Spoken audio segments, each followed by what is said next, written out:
Assalamualaikum warahmatullahi wabarakatuh. Perkenalkan, nama saya Ramadhan Putra dengan NIM 41522010210.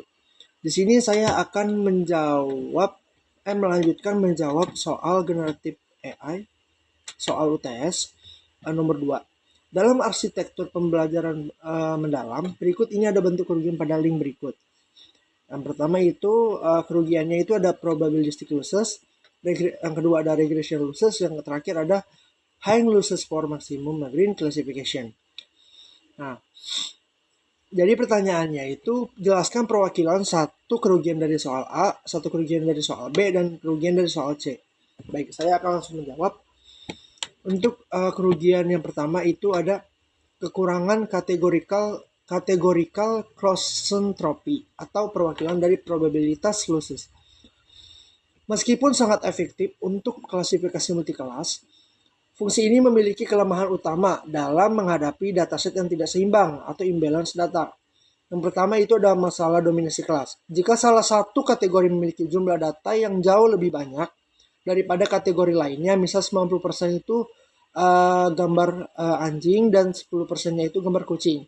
Nah, fungsi ini akan mencenderung memprioritaskan kelas mayoritas atau gambar anjingnya. Model akan mendapatkan nilai kerugian yang rendah hanya dengan memprediksi gambar anjing saja, terus-menerus. Nah, sehingga gagal mempelajari karakteristik kelas minoritas atau gambar kucingnya. Yang kedua, sensitivitas terhadap label yang salah atau noisy labels.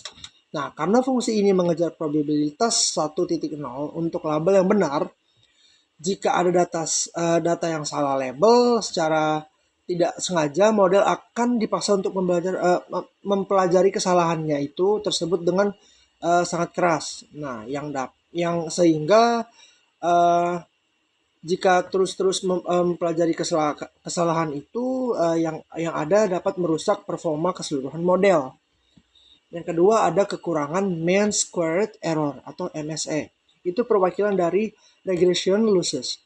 Kelemahan terbesar MSE adalah sifat yang sangat sensitif terhadap pencilan atau outliers.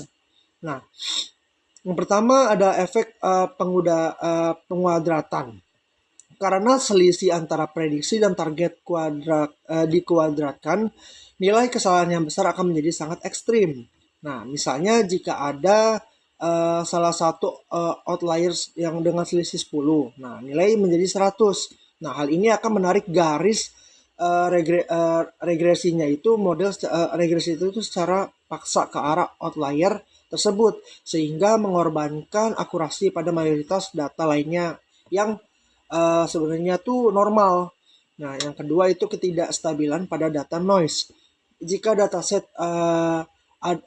memiliki banyak gangguan atau noise-nya itu, nah MSE dapat menyebabkan gradient yang meledak atau bisa disebut exploding gradient. Nah, itu akan terjadi saat pelatihan karena nilai kuadratnya itu bisa dibilang terlalu besar. Nah, yang terakhir ada kekurangan high loss dari perwakilan high losses.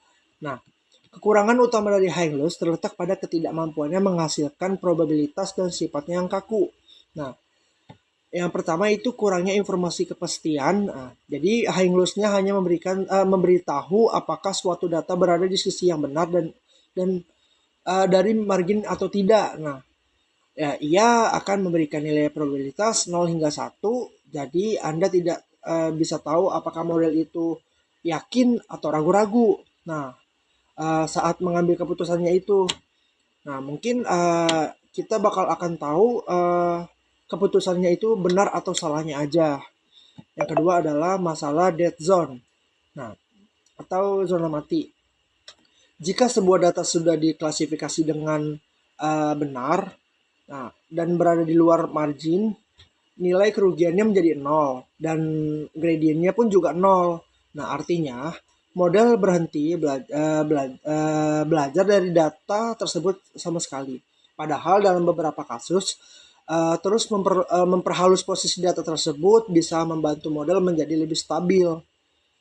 Baik, mungkin untuk jawaban dari soal nomor 2 itu saja. Terima kasih. Wassalamualaikum warahmatullahi wabarakatuh.